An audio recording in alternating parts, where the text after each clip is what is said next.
Hi అందరికీ నమస్తే.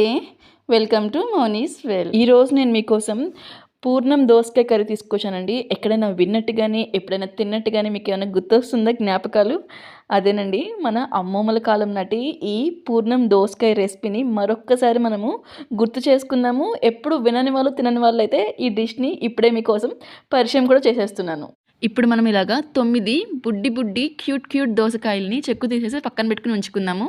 ఇప్పుడు 6 ఉల్లిపాయలు 4 మిర్చిని కట్ చేసుకుందాం. ఆనియన్స్ని కట్ చేసుకున్నాక ఇలాగ చిటికెడు పసుపు, 1 టేబుల్ స్పూన్ ఉప్పు, 1 టేబుల్ స్పూన్ కారము, 2 టేబుల్ స్పూన్స్ అల్లం వెల్లుల్లి పేస్ట్, 1 టేబుల్ స్పూన్ ఆయిల్ వేసుకుని ఇప్పుడు మన చేత్తో ఉప్పు కర్రలు అన్నీ ఇలాగ ఆనియన్స్కి బాగా పట్టేలాగా పిసుకుతూ కలుపుకోవాలి.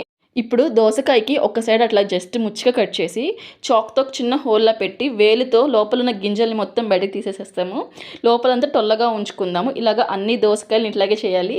చూస్తుంటే బాయిల్డ్ ఎగ్స్ లాగా ఉన్నాయి కదా, ఇలాగ గింజల్ని సపరేట్ చేసుకుని పెట్టుకుందాము. ఇప్పుడు బాగా కలుపుకున్న ఉల్లి కారాన్ని ఇట్లాగా పూర్ణంలో కూర్చుకోవాలి. అదేనండి పూర్ణం దోసకాయలో ఇట్లాగా కూర్చుకోవాలి. ఇప్పుడన్నా అర్థమైందా పూర్ణం దోసకాయ అని ఎందుకు దీనికి పేరు వచ్చిందో? మొత్తం అన్ని పూర్ణాల్లాగా ఉన్నాయి కదా, అందుకని. ఇప్పుడు ఒక ప్యాన్లో 2 టేబుల్ స్పూన్స్ ఆయిల్ వేసుకుని ముందుగా ఆయిల్ వేడెక్కినాక 1 టేబుల్ స్పూన్ జీలకర్ర ఆవాలు వేసుకుందాము.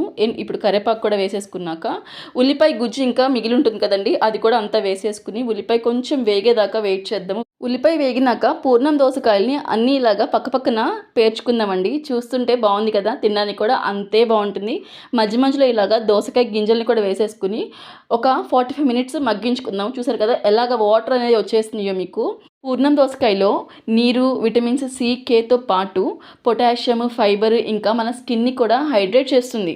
దోసకాయల్ని కోసే ముందు చేదు చూసుకుని కోసుకోవడం మర్చిపోకండి. రెడీ అయిపోయిందండి సూపర్ డెలీషియస్ అయిన అమ్మమ్మల కాలం నాటి పూర్ణం దోసకాయ కర్రీ. మరి మన మౌనీస్ వరల్డ్ ఛానల్లో ఇలాంటి గొప్ప రెసిపీస్ కోసం వెంటనే మన ఛానల్ని సబ్స్క్రైబ్ చేసుకోండి. ఇంకా షేర్ చేయండి మీ ఫ్రెండ్స్ అండ్ ఫ్యామిలీకి. లైక్ చేయడం మాత్రం అస్సలు మర్చిపోకండి. ఇంకొక బ్యూటిఫుల్ రెసిపీతో మళ్ళీ కలుద్దాం. Thank you.